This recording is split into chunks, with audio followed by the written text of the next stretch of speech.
I want to do two things.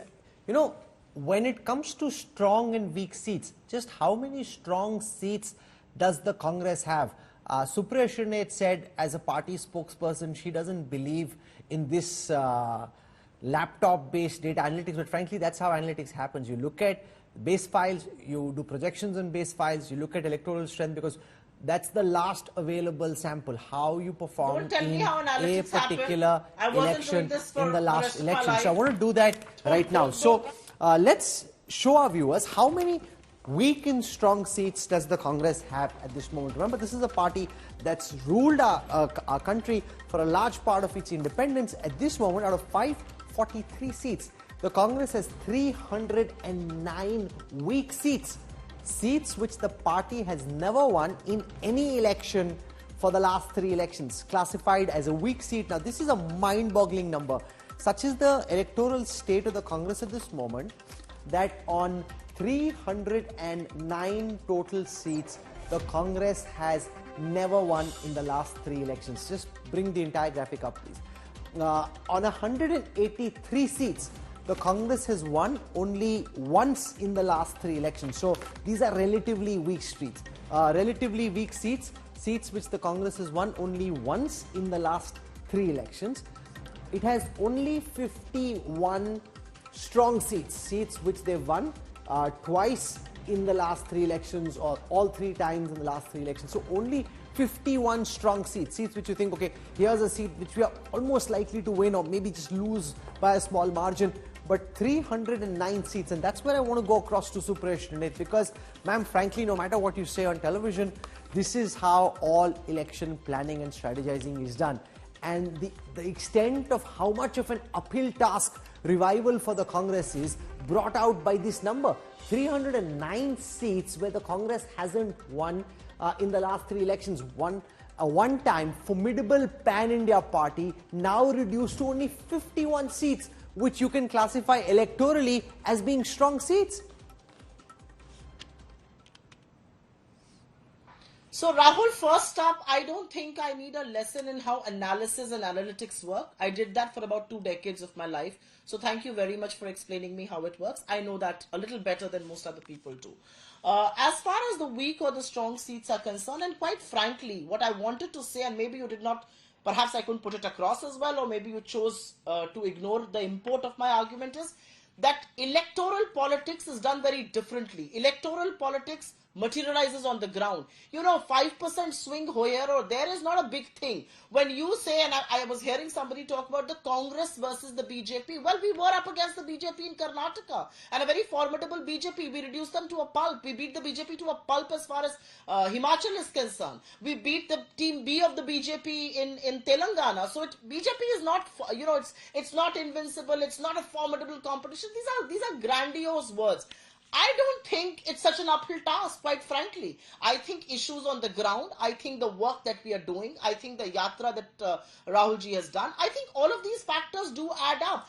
Please understand one thing. Electoral politics is a lot more about chemistry than about arithmetic. I mean, I can turn around and exactly throw the same data at an analyst or the BJP spokesperson and say, if you are so formidable and if you're in such a powerful position, why are your sitting MPs quitting? Why are your sitting MPs, and 4 of them, from Jayant Sinha to Gautam Gambhir to Jasveer Kaur Meena to, I think, Sunny Deol, the list goes on. Your sitting MPs are not willing to contest elections. Your sitting ministers are bidding farewell to Indian politics. Why is that so? There is something that's amiss, and the something amiss here is that the people are not talking to data collectors, people are not talking their minds on television channels, but they will talk when elections happen. Because there is a sense of fear, there is a sense of a vindictive government that comes after you if you speak too often and if you speak too loudly. Okay, now Rashid Kidwai, you speak to so many people within the Congress. How is the mood in the Congress when it comes to that Rahul Gandhi Yatra from east to the west? He traversed from Manipur to Mumbai. Was it, in the estimate of Congress internal trackers, as successful as his south to north Yatra, or do they accept that it simply didn't generate as much traction as the last Yatra did?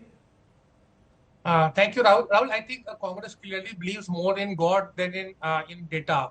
So therefore, Congress is quite optimistic, and they thought that Bharat Jodo Yatra phase 1 and phase 2 would increase Congress vote share from 19% to 23, 24, 25% of vote. If that happens, then Congress will definitely get 100 or more seats. As Rajdeep was saying, that as long as if Congress gets 100 Lok Sabha seats, then the BJP will not be able to cross on its own strength the 250, 300 or whatever that kind of mark. The key point is whether these two yatras are going to increase the vote share. The sea voter, that mood of the nation, it clearly showed it is not crossing over 20%. That means the Congress is in somewhat trouble. But then, Rahul, that does not mean the Congress story is very dismal. It depends upon how, what kind of candidates are fielded. You look at Telangana, the Congress had 28% of votes. It jumped to 39 point some percent of votes, 11% increase. If Congress does that in, let's say, theoretically speaking, in the 300 seats, then it's going to make a qualitative difference. But the big difference between Telangana and the rest of the country is that there was I agree. palpable anti-incumbency against K. Chandrasekhar Rao, and people wanted him out. And therefore, they voted the Congress, which seemed to be the party which could change the government and come to power. And is there that level of anti-incumbency? Supriya seems to think there is. Everyone who's watching will have their own view, because Morning Consult and several other trackers show Prime Minister Modi is amongst the most popular leaders in the world at the moment. Not just Indian polling, but global polling suggests that as well. Rashid Kidwai.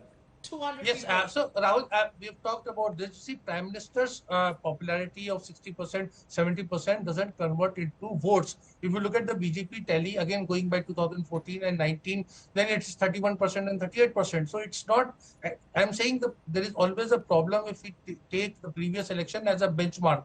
24 is a standalone election. Okay, Let's see. no, but listen, can I just say, no matter what people say, you take the data from the previous election as the benchmark, because that is your starting point. Everything happens on that. But the point that Supriya Srinath is arguing, and she has some merit in that, Sanju Verma, is that just the base files mean nothing, because if there is anger and there is anti-incumbency, a party which is set to be finished like the Congress was in Telangana can spring back to life. The Congress in Telangana was out in the wilderness. The BJP was the emerging force, the BRS was the ruling party, and suddenly, because the BJP campaign didn't do as well as the BJP would have wanted, and the Congress had Revanth Reddy, they built a smart campaign, the Congress bounced back. That's Rahul Gandhi's big hope, that the Congress is in India's DNA and it can bounce back. If there is anger and anti-incumbency, it can bounce back. So just that we are strong on 50 seats means nothing. The Rahul Gandhi and the Congress can think at any point in time, if there is anger,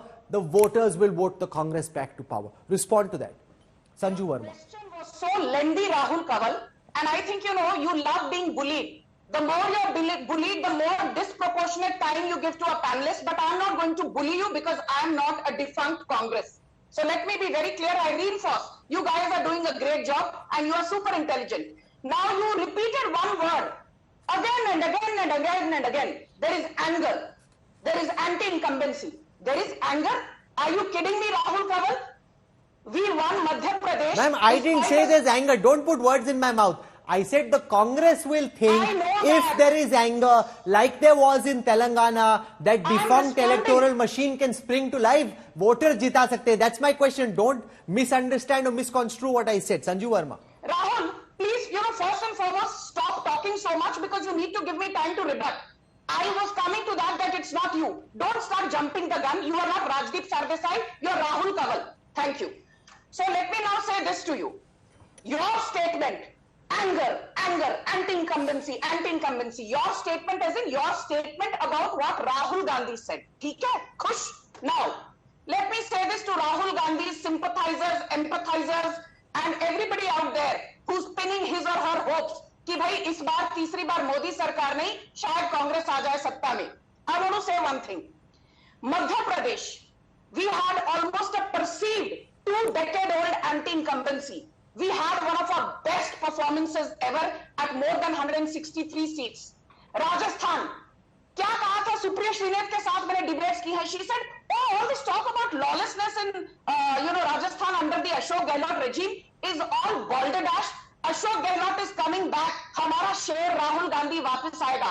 आपका शेर राहुल गांधी और आपके गहलोत साहब का सुपड़ा साफ हो गया. Then in Chhattisgarh, every political pandit worked his or her salt. Said Bhupesh Baghel is coming back with a resounding mandate. Reduced to 35 seats. Nobody gave us a chance in hell, and we came back with 54 seats. The limited point is, what did assembly elections 2023-24 tell you in the Hindi heartland?